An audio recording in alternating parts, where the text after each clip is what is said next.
Olá pessoal, tudo bem? Eu estava fazendo um outro vídeo aí para fazer uma brincadeira com genética, mas eu desisti.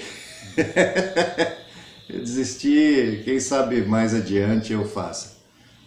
Então vou falar um pouco hoje sobre cruzamentos de pastéis, acasalamentos entre canários pastéis. Então, a mutação pastel é uma mutação ligada ao sexo. Isso significa o que exatamente? Que no cromossomo que define o sexo está embutido também as características que definem tanto a mutação do ágata quanto o pastel. Tá? Isso implica no quê? Implica nos machos serem portadores da mutação e as fêmeas não. Então, se eu acasalar dois canários pastéis, evidentemente toda a prole é pastel.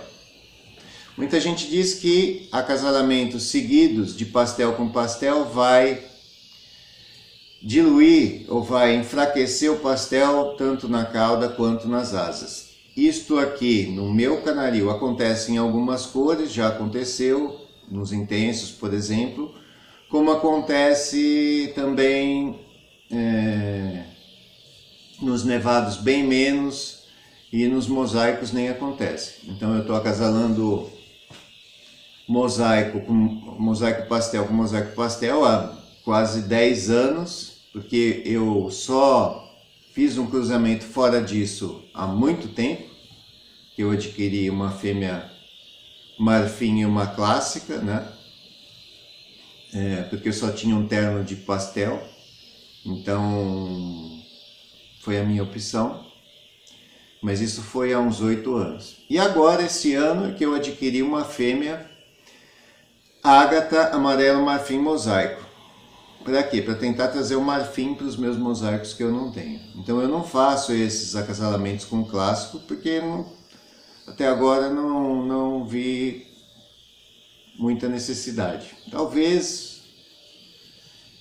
o ano que vem, talvez eu pense nisso, mas por enquanto não. Enfim, também se usa o que? Você pode ter aí alguns ágatas pastéis que são portadores de Isabel pastel, de Isabelino pastel ou de Isabelino normal, de Isabelino clássico. Então, por que fazem esses acasalamentos?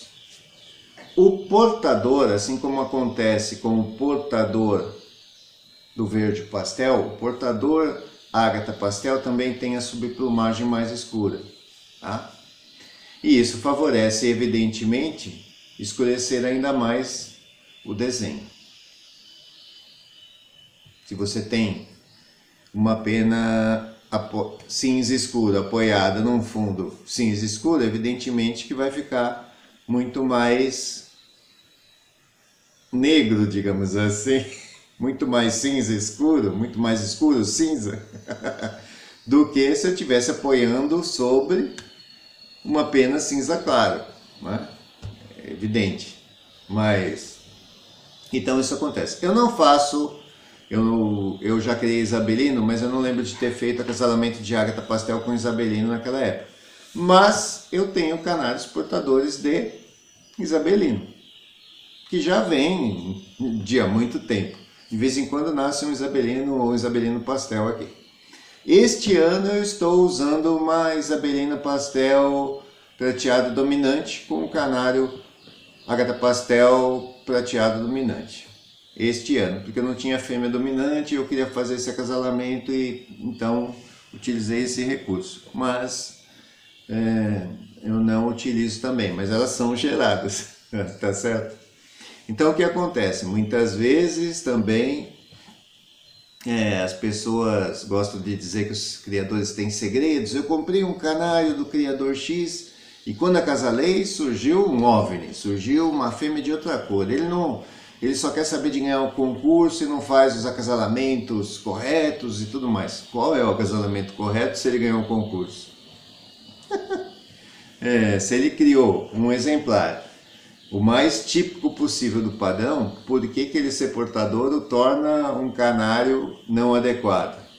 É você que tem que saber e estudar e saber o que fazer com aquilo, tá certo?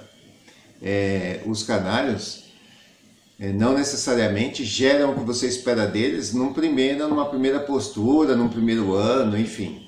Você tem que planejar o seu trabalho. Muita gente também compra canários medianos, né?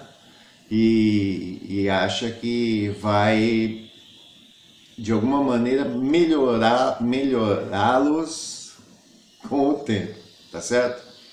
Então, assim, isso é muito difícil, porque, primeiro eu vou limpar o dorso, e você passa lá algum tempo e consegue limpar o dorso, só que você não tem um pacote fechado que só limpa o dorso. Tudo que você modifica num canário, você modifica todo o resto que ele tinha de boas qualidades, por exemplo.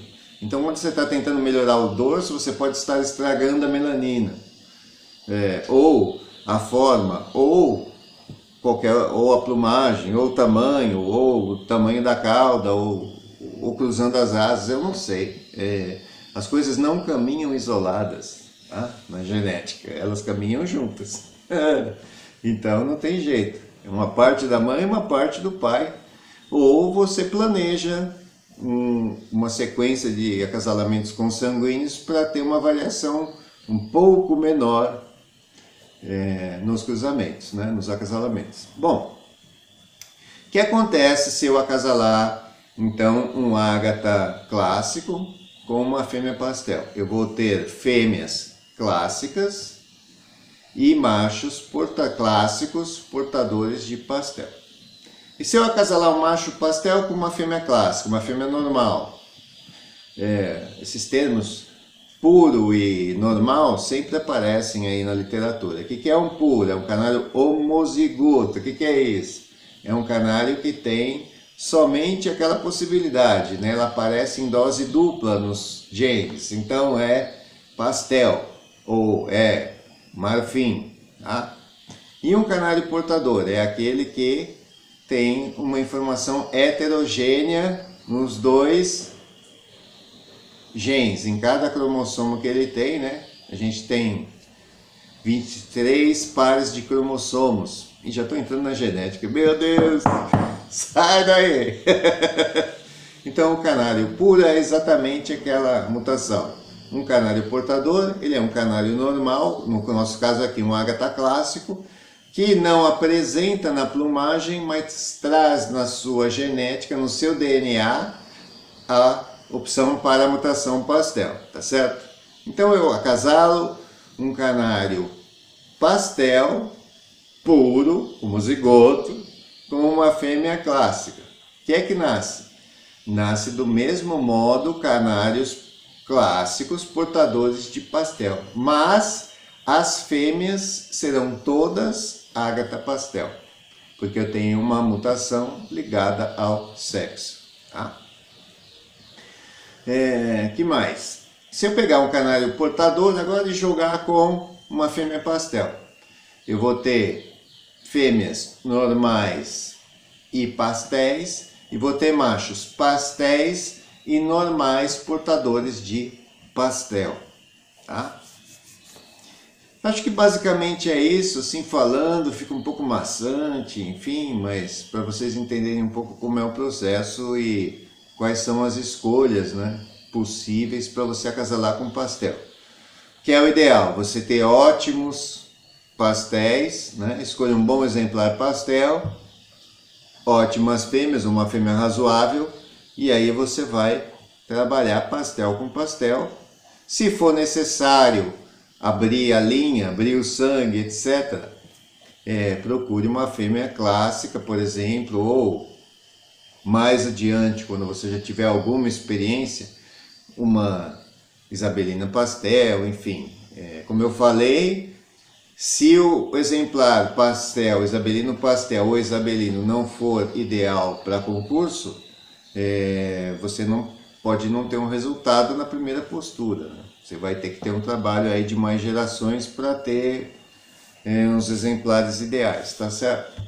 Bom, deixem aí nos comentários as suas sugestões, tá certo?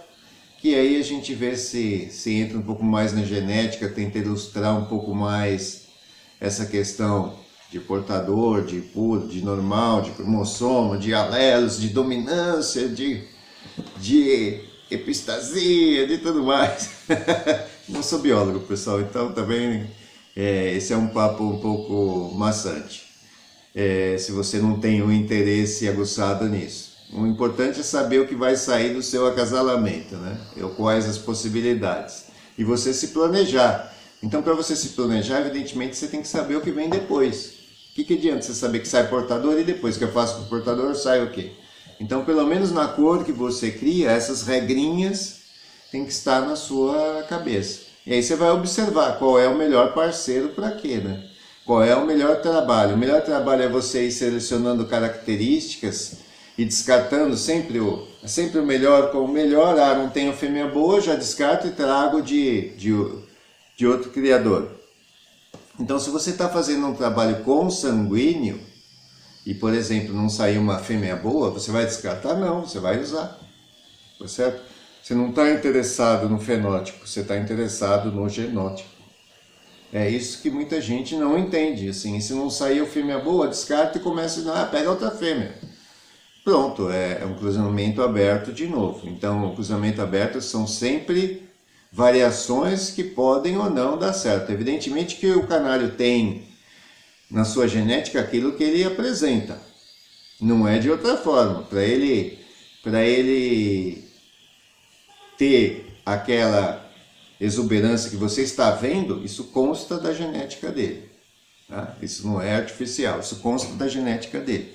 Evidentemente, se a gente está falando de canário, está falando de plumagem e coloração de plumagem, no lipocromo está se falando de alimentação, na melanina está se falando do metabolismo do canário. Qualquer alteração, mudança de endereço, qualquer estresse pode afetar o metabolismo, qualquer mudança de alimentação pode alterar o lipocromo e assim por diante. Então a gente tem que ter essas coisas na cabeça, né? Enfim, criação não é algo simples assim. Vamos juntar o meu cachorrinho bonitinho com o cachorrinho bonitinho da vizinha, vai nascer um monte de cachorrinho bonitinho. Isso não é criação, né, pessoal? É por isso que tem um monte de vira-lata para adoção e agora a culpa são dos criadores, né? A culpa é dos criadores. A gente tem que ter um pouco de... Qualquer dia eu faço um vídeo sobre esse assunto polêmico aí da caça aos criadores pelos defensores dos animais, né? A gente pode falar sem ironia, pode falar um pouco mais sério sobre esse assunto qualquer hora, tá bom? Bom, deixe uns comentários aí, pessoal. Um abraço para todos, até o próximo episódio. Abraço.